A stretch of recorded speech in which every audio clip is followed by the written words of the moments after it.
So as Nadia said, my name is Maureen Nakonechny. I'm Program Manager of Flood Mitigation for Municipality, and here we are talking about Reach 6, which is the big long stretch of Clearwater Drive from Riedel Street to Franklin Avenue. So a little bit of history. As some of you may know, the lower townside area of Fort McMurray has a long history of flooding, particularly ice jam flooding. Before 2020, we had actually done some work. After the 2013 Hanging Stone Open River flood, we initiated our formal flood mitigation program in 2014. And at that time, the program consisted of 11 sections or reaches. In April 2020, just before the flood hit, reaches 1, 3, and 4 had been completed. Reach 9 was about to start construction, and reaches 7, 8, 10, and 11 were in various stages of design. Reach 2 was pre-existing high ground, and so it was lower priority, although some preliminary concepts had been discussed. After the 2020 flood, we added the Taganova Eco-Industrial Park to the flood mitigation program, as well as underground improvements and temporary mitigation to the program scope. Council then directed that flood mitigation be built to the 1 in 200 year ice jam flood elevation. All of our work previously had been to the 1 in 100 year ice jam elevation. So when council made that direction that everything be built to 1 in 200, we revised the design of reaches that were still in the design stages, and reaches that had been already built to the 1 in 100 elevation were reevaluated to see if it was practical or feasible to raise them. And areas that were alongside the river but were higher than the 1 in 100 elevation were reevaluated to see if they were above the 1 in 200 elevation as well. Also after the 2020 flood, administration committed to presenting whatever Reach 6 conceptual options we came up with to residents. Reach 6 is probably the most visible part of flood mitigation. It would also form part of the proposed waterfront park, possibly. It has a high number of potentially directly impacted groups. So it has residents and homeowners impacted, businesses impacted, and the Heritage Society impacted. A lot of our sections or reaches would have strictly residents impacted or maybe just businesses impacted. Or in one situation, we have the Heritage Society impacted again. This is the only spot where we really have all three so directly impacted. And as well, Reach 6 is one of the few reaches where there was more than one viable option. And I would note that for all of our flood mitigation work, once it's built, it's very difficult and expensive to change it in any sort of substantial way. So better pick what you want the first time, if you have an option. I'll go over options and their common features just briefly. I noticed that there's a bit of discrepancy between how the options are numbered in this presentation versus how they're numbered on the website, and there's a rational reason for that. Between the RMWB engineering department and the consultant, we came up with 3 options to investigate for Reach 6. So option 1, in this presentation at least, is separated grade lanes, also referred to as twinning Clearwater Drive. Option 2, raised Clearwater Drive, and option 3, berm beside Clearwater Drive. And this was later modified to be a wide berm beside Clearwater Drive, and we can discuss that a little bit. We will discuss each option individually shortly. It's important to note that all options are equivalent in terms of both proposed landscaping and impact to the heritage shipyard. Nadia, just a note, I can't really see any hands up in this view, so if anybody needs something, just open your mic and yell at me a little bit. All right. Thank you, Maureen. Thanks, I'll do that. All right. So here we have option 1, which was twin Clearwater Drive with raised lanes. This uses a retaining wall with structural steel on the city side, and we're sloping away with an earth berm on the riverside. And this image shows a rendering of what option 1 would look like. The rendering location is just south of the Clearwater Drive King Street intersection, and you can see Napa Auto Parts is slightly cut off on the left side of the image. And the renderings do not depict what traffic controls, like traffic lights, etc., would be needed to make this option functional. That would be something that we would do during detailed design. But we decided during our internal review that we didn't feel that this was a viable option, and I'll go over for the reasons for that in the next slide.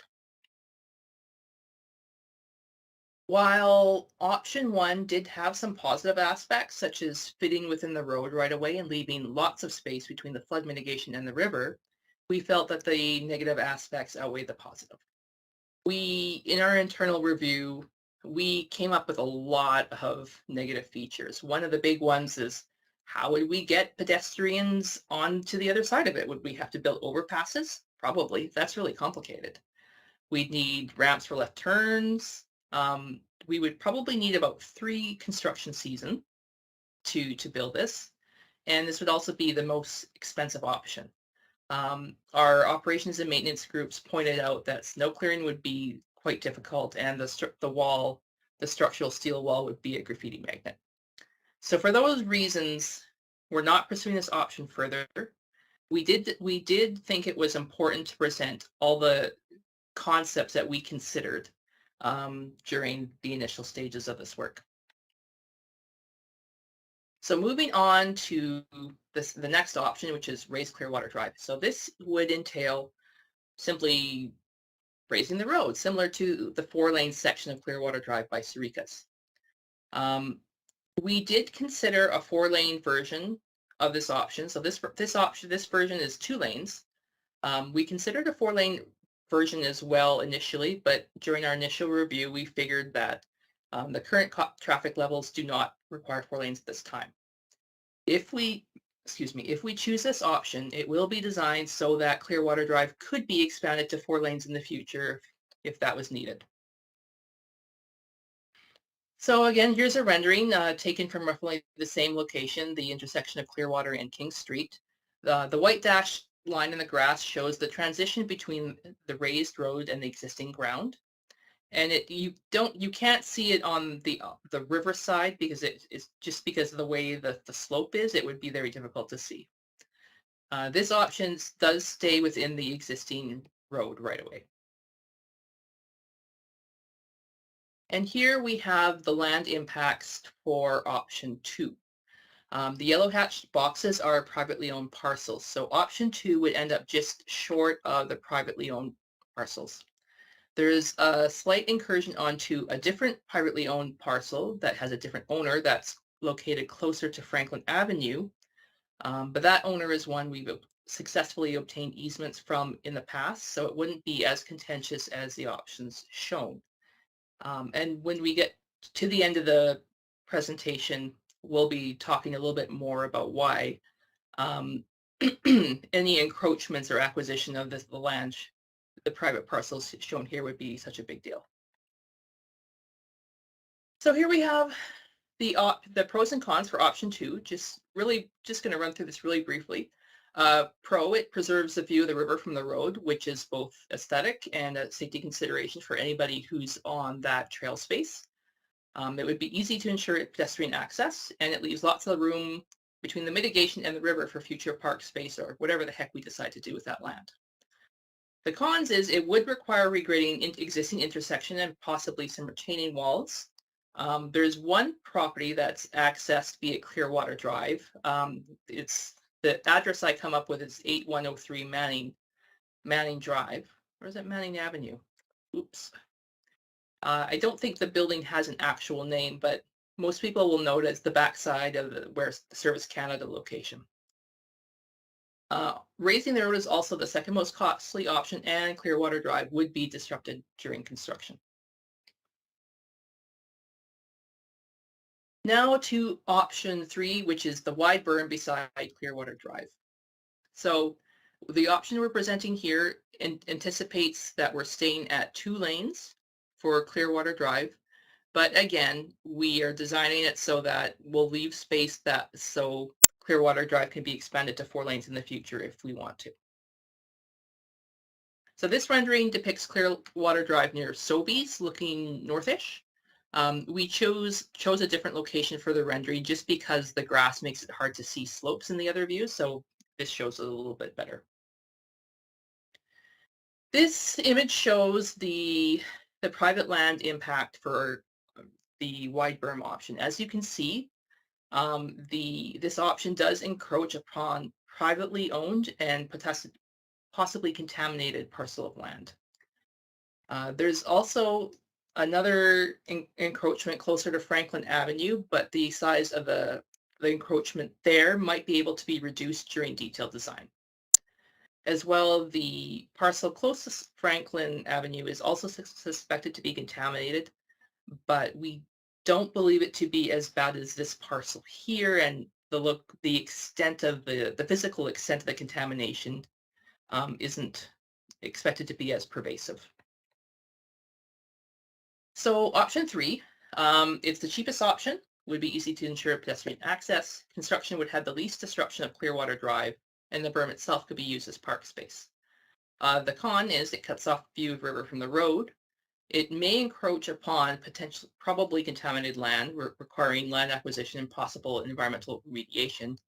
And it may be a while before the waterfront park plans catch up to this area.